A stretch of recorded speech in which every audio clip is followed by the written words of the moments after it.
Hello दोस्तों, कैसे हैं आप सब। आज की हमारी कहानी का नाम है दामाद के नखरे। अगर अच्छी लगे तो चैनल को लाइक, शेयर और सब्सक्राइब करना ना भूलें। रीना की शादी को अभी 1 ही महीना हुआ था। जब वह ससुराल आई तो उसकी सासू माँ रेखा जी ने बड़े ज़ोर शोर से उसका स्वागत किया।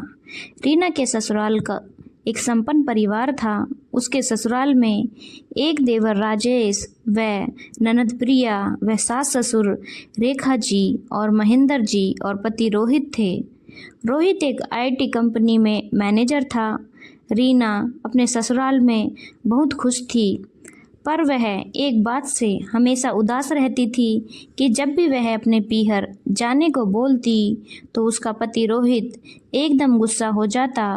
रीना को समझ ही नहीं आता कि रोहित आखिर ऐसा क्यों करता है। खैर, दिन ऐसे ही बीतने लगते हैं। एक दिन पता चलता है कि रीना प्रेग्नेंट है। घर में खुशियों का माहौल हो जाता है। सब बहुत खुश होते हैं। रीना अपने मायके फ़ोन करके सबको खुशखबरी देती है तथा अपने मायके वालों को अपने ससुराल मिलने बुलाती है। रीना की सास रेखा जी को जब पता चलता है तो वह डरते हुए रीना से बोलती है, बहू रानी, तुमने अपने मायके वालों को बुला तो लिया है, रोहित के गुस्से को अब तुम अपने आप झेलना।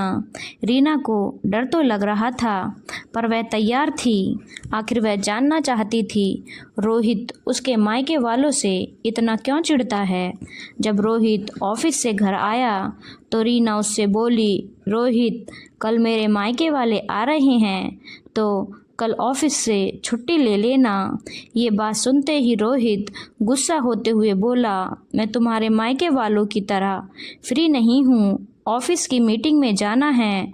पता नहीं कैसे लोग हैं तुम्हारे मायके वाले, कुछ काम धाम नहीं है, कभी भी मुंह उठाकर चले आते हैं।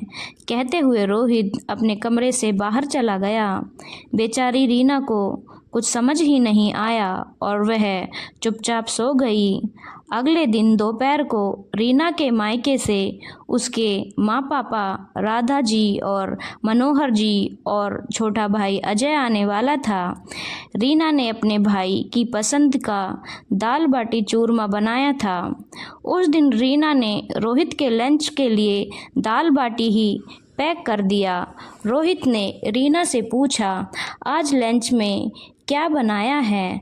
तो रीना बोली, आज मैंने अपने भाई के पसंद की दाल बाटी चूरमा बनाई है, उसे वह बहुत पसंद है।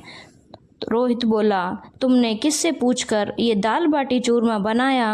तुम्हें ये पता नहीं मैं ये सब नहीं खाता। यह कहते हुए रोहित ने अपना लंच बॉक्स को पटक दिया और चला गया। दोपहर को रीना के मायके से उसके माँ पापा राधा जी व मनोहर जी और छोटा भाई अजय आ जाते हैं। सब मिलकर खूब बातें करते हैं। जब दोपहर को लंच टाइम हुआ तो रीना की माँ राधा जी बोली, बेटा, दामाद जी कहाँ हैं? रीना बोली, माँ, रोहित की ऑफिस की मीटिंग है, वो आपसे नहीं मिल पाएंगे। राधा जी बोली, बेटा, आज तो संडे है, फिर कैसी मीटिंग? रीना बोली, पता नहीं माँ मुझे, आप ये सब छोड़ो, आप ये दाल बाटी चूरमा खाओ। सब मिलकर दाल बाटी चूरमा खाते हैं।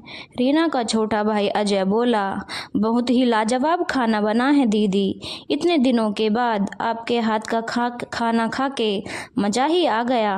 खाना खत्म करके जब सब लोग बातें कर रहे होते हैं तभी रोहित आता है और वह राधा जी व मनोहर जी को अनदेखा करके सीधा अपने कमरे में चला जाता है। यह देखकर रीना को बहुत गुस्सा आता है।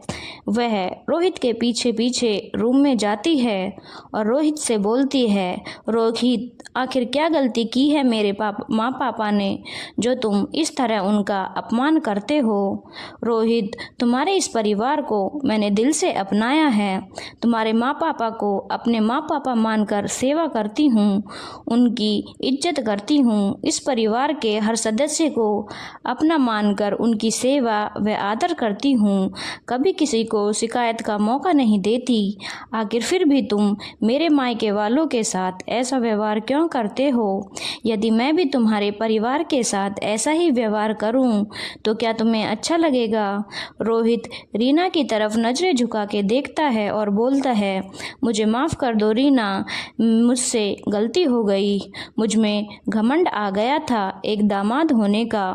मैंने अब तक सुना था दामाद का ओहदा ससुराल में सबसे बड़ा होता है। बस यही घमंड के कारण मैं तुम्हारे माँ पापा का अपमान करता रहा। लेकिन आज मुझे एहसास हुआ कि अगर तुम भी मेरी तरह मेरे माँ पापा के साथ और परिवार को अपमानित करती तो मुझे कैसा लगता। रोहित रीना के माँ पापा के पास जाकर अपने व्यवहार के लिए माफ़ी मांगता है और रीना से बोलता है, रीना थोड़ी दाल बाटी चूरमा बचा है क्या?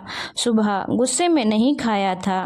तभी रीना की माँ राधा जी बोलती हैं, दामाद जी वो सारी दाल बाटी चूरमा तो हम ही चट कर गए, अब आपको रीना की डांट से ही पेट भरना पड़ेगा। ये सुनकर सब हंसने लगते हैं और फिर रीना रोहित को दाल बाटी चूरमा खिलाती है।